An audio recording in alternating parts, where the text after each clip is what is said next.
Hey guys, it's Renee. Welcome to this baking video. Today we're going to be making this half watermelon cake. The first thing that I need is my cake batter. I do have the recipe on my channel if you want to check it out. But to this batter, before I bake it, I'm going to be adding some gel red food coloring. It's really important for you to work with gel instead of to liquid because it can change the consistency of your batter.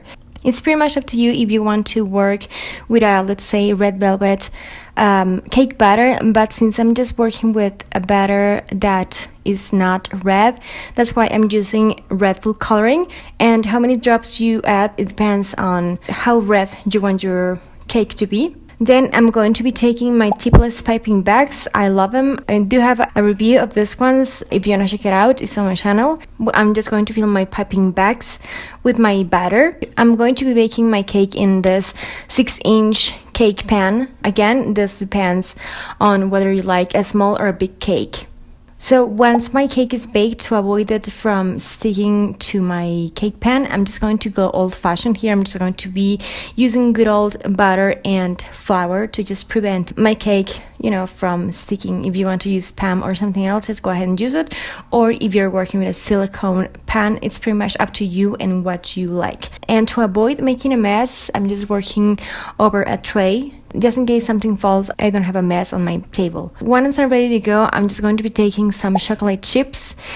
These are going to be the seeds of my watermelon, so I'm just going to pretty much add a few chocolate chips, and then with my tipless piping bag, I'm just going to cover those seeds or chocolate, and then I'm just going to smooth the surface with my spatula. Or you can use a kitchen knife, you can use a spoon, doesn't really matter as long as the surface is smooth and flat as you want it to be. Now it's time for the second round. I'm just going to do pretty much the same thing. In this case, I'm just adding a bit more chocolate chips and again covering those with my batter. So just repeat the same steps until you run out of batter. So I'm just going to be baking this at 350 for about half an hour, and voila, it's baked. I'm just going to be using my kitchen knife, and I'm just going to be cutting this not all the way through, but kind of like in the middle. And this is because I am using my cake leveler, so it makes it easier for me to just use the cake leveler. If I use a knife before and just cut through the hard part, the top part is kind of hard sometimes. So that's the way I do it. It kind of helps me through the whole process. So once my top is removed, I'm just going to go ahead and cut my cake in 2 parts. So right now I'm just going to be using 1/2, and then for my another project for next week, I'm going to be using the other half. And with the leftovers, I just save them to eat them later if you want to make some cake pops. Although I don't think you're going to be able to have many cake pops with this because it's not plenty leftovers. But if you gather a few, you can freeze them and then go ahead and use your leftovers for cake pops. But for now, this is what I have. I'm just going to be taking my cake base and some wax paper. This is just so I don't make a mess on the final plate. I place some tape so my wax paper doesn't move, and then I add my wax paper on the top. I kind of wrap it around so it doesn't move. It's kind of easier for me to work this way, but everybody has their own style of doing this. But this is another option that you can do. And I'm just going to take 3 bowls, and I'm just going to add some whipped cream into them. And then I'm just going to start the fun, which is the food coloring. Again, I'm just using gel food coloring. I'm using tulip red, mint green, and forest green. And this is how I mixed my food coloring on my whipped cream. I'm just going to be moving on and use my tipless piping bags to decorate my cake.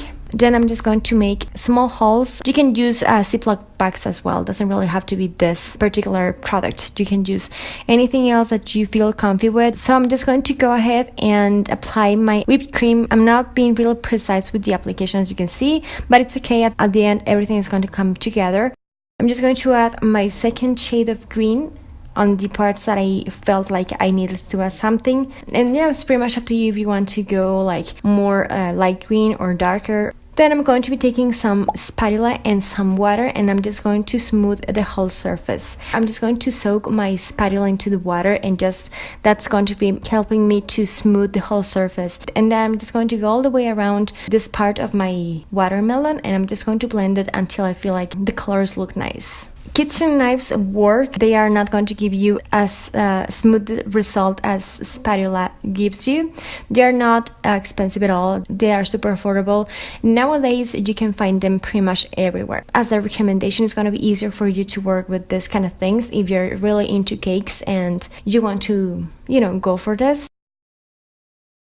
I'm just going to be moving on to the red part. A lot of people use a crumb coat that is like the first coat that secures all the crumbs, so when you are decorating, no crumbs will affect the final result of your frosting. But when I use these tipless piping bags, I don't really feel the need to use a coat before my decoration, so that's why I just go directly with my piping bag like that. And then on the top, I'm just going to add the white, kind of like the edge that watermelons have. I kind of forgot to add that part next to the red, where I just had added the red, but nothing really happens. You can do it later. So I'm just going to be taking some water, one smaller spatula. I'm just going to smooth my white bits, or like the white part that I just added. And then I'm just going to be taking my red whipped cream, and I'm just going to go to the top part and pretty much fill that space as you saw me doing before. And then doing the thing with the water and the spatula, I'm just going to smooth the whole thing. And it's kind of like adding butter to your bread in the morning, like making a toast. If you want like a smoother or just even perfect surface or frosting, you may want to try something with shortening or just something else. Whipped cream is not going to be hardened. It's not going to be like super perfect. But yeah, that's what I'm doing here. And then to finally decorate it so it looks like an actual watermelon, or kind of, I'm just going to be adding my seeds, we could say. I'm just going to be adding my chocolate chips randomly, pretty randomly, and it's pretty much up to you how many you add. Just keep in mind how watermelons are in real life. Since I am using chocolate chips and they are kind of like bigger than actual seeds, I'm not going to be adding too many. I'm just going to adding a few.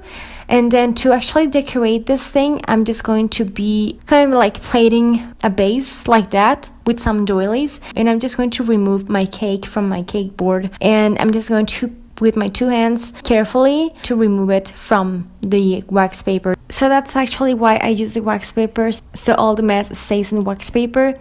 And maybe you don't really need the tape on the back, but that's kind of like something I do. Maybe you just need the one on the front, kind of like personal preference. But yeah, I just want to share this idea. Perfect for summer. If you want to add like a watermelonish flavor to it, just add some watermelon flavor to the frosting or whipped cream, and then you're good to go. Flavor is really good. My cake recipe is really good. Really hope you liked it. If you did, don't forget to give me a thumbs up. It helps a lot. Don't forget to subscribe to my channel for more stuff, more baking stuff, and DIYs that I do on my channel as well. And share it. Thank you so much for watching, and I'll talk to you later. Happy baking, guys. Bye.